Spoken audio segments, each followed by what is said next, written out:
the church. We've known Jane's been a good friend of Berkshire Made almost since the beginning, actually. And she is the very beginning. She's the manager of the Red Line in gift shop. And she came here to talk to us a little about consignment and wholesale, continuing our conversation from the last meeting. So, but this is sort of a different spin on the topic, and I know she's always looking for vendors, so she's a great lady to get to know. Hi, I'm Jane. I do manage the Red Line and gift shop. Just briefly, we were always a regular, very cool, but still a regular gift shop. You know, who knew where the stuff was coming from? And 2 years ago, Nancy Fitzpatrick said, I want to switch over to all local products. And I said, it won't make any money. And she said, I don't care. This is where my heart is and this is what I believe in. And it's up to you. So, being a stubborn fighter type of person, if that's what Nancy wanted, it was going to be the best damn gift shop in the world. And I really determined that I didn't want it to look like the classic kind of dark craft stuff. So if you walk into my shop, people have to be told that it's all local stuff, and they're always amazed because it's so beautiful, and the artists in the area are so unbelievably creative. I mean, it just blows me away when they come in with these things that in a million years I would never think of. So it's a great shop, and it's all of you that make it great. So I thought maybe I could help you move along with points of view. I've been at both ends. I've had my own businesses, and I thought show and tell to prove it. Yeah. And she's very talented. And now I'm at the other end, and I've been doing it for a long time, so I kind of know what works. And any of you that might be interested in getting into retail or just getting better at some of the things you do, I give you some pointers, and I'm always open for questions and emails and stuff. Jane, how do I do this? You don't have to be one of my vendors to do it. I'd really like to help. So there are a couple of topics I thought were sort of hot topics. The stickiest one, I think, is pricing.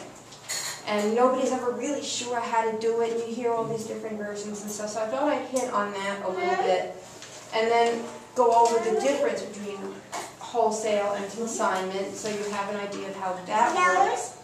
And then you have stuff that you want to get into retail. How do you approach a retailer? How do you go into a shop and say, please buy my product?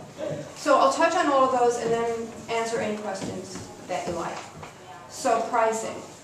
It's a tough one. Really tough one. What I did just a few days ago was I Googled how to price handmade goods. I suggest all of you Google that. And it's loaded with information. You can take away what you can use and what you want to use and put your own spin on it. But the basics, there are a couple of rules of thumb, and you really take what you want. What came out of the research was a lot of you don't know about wholesale, establishing a wholesale price, and that's crucial. Not only for working in retail, but when you also when you're selling your things in craft shows and stuff. You really have to have those two prices so that you're getting paid what you should be paid. So quickly, to establish your pricing, you have to know your cost, and that's what my little cookbook is about, which I'm happy to pass around. This is what I did. I mean, I had a lot of food business, but I had a wholesale baking business for a while. And what you do is you take every component, no matter how small or how tiny, you figure, if it comes in 1,000, you figure out how much of one in that 1,000 costs, and you put it all together for your product, so you have the actual hard cost of your product. You figure your time, you figure your advertising, and how much of all of that goes into making one product. So it's a lot of adding, subtracting, and dividing. But then you have the cost of your product. You then have to figure out, well, my time. And I know I always tell my people, you can't figure your time because it changes so much if you're an individual person to if you're running a business with 500 employees. So it's a judgment call. You have to figure something in for your time. And then on top of that, you take that now is your cost, your time and the cost of your products. And then you have to figure in some profit on top of that for yourself. And this is not the final profit. And that becomes your wholesale price. So if you're going to sell something to a retailer, this is my wholesale price. If you're going to sell it in craft shows, that's still your base price. You double that to become your retail price. That's one rule of thumb. What's your question? Because it's pretty sad because I still sell my stuff at wholesale price at craft shows because I feel like. No, thank you, Jane. I know, but I feel like people won't buy it, and I know they will, but it's that whole. Okay, there are a couple of things. Perceived value. Most people have their own businesses and are doing their own thing, either way underpriced and never make a dime, or they overprice and nobody's going to buy it. Right. So you really need to take 2 steps away and maybe even back into it. Think, well, how much would I pay for this? Okay. And work backwards to that and see. Sometimes your costs and then adding something for yourself in it, nobody will ever pay that, which means find another product. That's really what it is. We have to be realistic about what people will buy and what people will sell. And you can always ask advice from people that have been in it for a long time, but it's really crucial. You establish that wholesale price because then no matter what you sell to who, you're making a little profit on top of your expenses.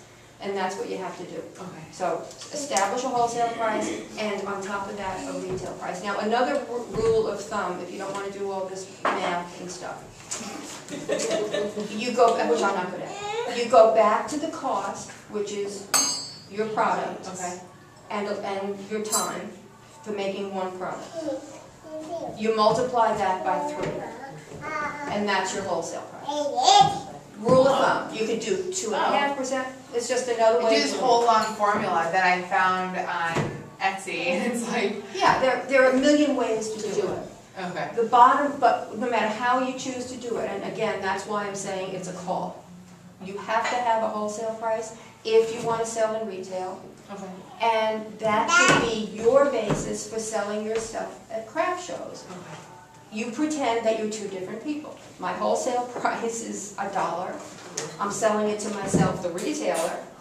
So I'm selling it at $1. The retailer is now going to sell it for $2.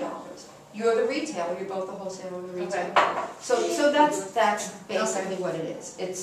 It's not as scary. It's just your people are afraid to charge. I know. Yeah. But it's true. It's scary. One thing that I have to stress, and anybody who knows me who sells stuff to me knows about my famous packing slip. The polar. Oh my God, the killer packing slip. A woman came in to me today, who I'm getting jewelry from. I do consignment. It's the first time I've ever dealt with her.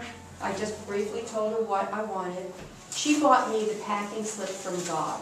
I am going to frame this and put it up on the perfect packing slip.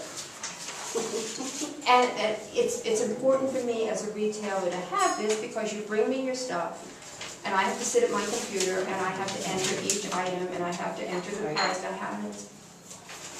This is what a lot of the packing stuff that I get. I swear. Or there's not even that. Exactly. They give you an empty box. Exactly. You hate me. What if I'm a wholesaler, I make jewelry, I come to you and I say, I want to sell my jewelry in your shop, blah, blah, blah. We cut a deal, we make our arrangements, I give you my product. What if I email you the packing slip? Oh, it's fine. Is that just as convenient? No, it's not, because when stuff comes in the packing slip, I want to get it into the shop.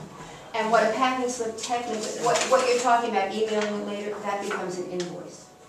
Oh, okay. I was just Okay. thinking so you don't have to enter it. It's Right, like no, already in the... No. Do you know what I mean? No, yes, I do, but I have a whole program that is strictly for this kind of thing, and I have to they have to be entered. It's different from... So it doesn't matter. No, it's complicated, you don't want to know. But I'm going to pass this around and I want everybody to memorize it.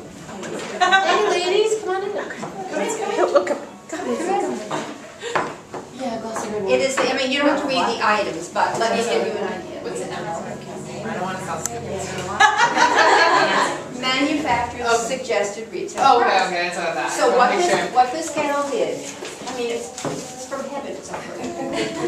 She assigned a number to each one of her items, so that I can put the number in the system, and she can write that number on the cards, please God cards, on all the things, so I can now cross-reference it. She gives me a description, the same description is on the card that's on her merchandise. The manufacturer suggested retail price, what she did was just back into it. We do a 60-40 split in consignment. So she figured it out for me, so I don't have to count on my fingers and do any of that nonsense. So it's all here, the quantities. I can just match this up. Peg does this too. I can match it all up to the stuff as opposed. It's a piece of cake. I don't have to run around and look up things. So that's the perfect packing slip. Packing slip from heaven. Do you do both wholesale and consignment? I do both. It depends. It's mostly I do consignment, but I do both. So if somebody's doing consignment, do you do they suggest the price to you? Yes, but we talk about it. I mean, yeah, because I've been doing it for a long There's a time. wholesale price, but obviously. Wholesale price, if you're doing consignment, wholesale price doesn't even matter. But the retail price in that instance does. And I'm going to talk about consignment and retail, wholesale in a minute. And 60-40 goes which way? 60 to the artist, 40 to me.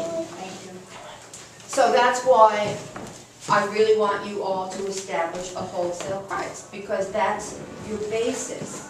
You can't go below that, because with your wholesale price, you're still making some profit and you're still paying yourself. So that's really important. It's not as much as the retail price if you're the retailer. Am I totally confusing you? I think so. No. That's where I come from. Maybe we'll take questions after? Yeah, let's do that. Okay, so then the differences between consignment and wholesale are, wholesale is the price that you establish. The reason you do that is so that you can sell quantities to the retailer. You know, if I'm going to buy one of something, I'm expected to pay a lot more than if I'm going to buy 12 of something. So that's the difference right there. You get 12 of your products or 100 of your products off your hands. You don't have to think about them. They're in the actual active marketplace being sold. I take care of taxes. I take care of shipping. At the inn, if your stuff gets stolen or broken, we feel it's our responsibility, so you get reimbursed for it. And there are a lot of advantages. The disadvantages to wholesale or consignment? The disadvantages to consignment is that you don't get paid until your product is sold. And that can be a hassle. With wholesale, it's usually 30 days. It's called net 30, or you can do it net 10, or you can do COD if somebody will do it. I do net 30 if I'm buying it directly. But with wholesale, then I own it. It's out of your hands. You don't have to think about it. I can price whatever I want. You know, if you sell it to me for $10, I can charge $100 if I want to, and that's the deal. I can put it on the sale table. I own it. It's cool. With consignment, you're loaning it to me. For that privilege, I'm paying you 60% of the retail price, and I'm keeping 40%. Same thing. I'm still responsible for the stuff. If somebody wants it shipped, I ship it. The whole deal. If it's been in the shop too long, I will say, take it back. We can switch some other stuff out if you like, but you know, if it doesn't sell, it doesn't sell. I mean, those are the basic differences. There's more money in it, a little bit more money in it in consignment, but you get your check faster if it's wholesale, and you get a lot of stuff off your hands. So those are the basic differences.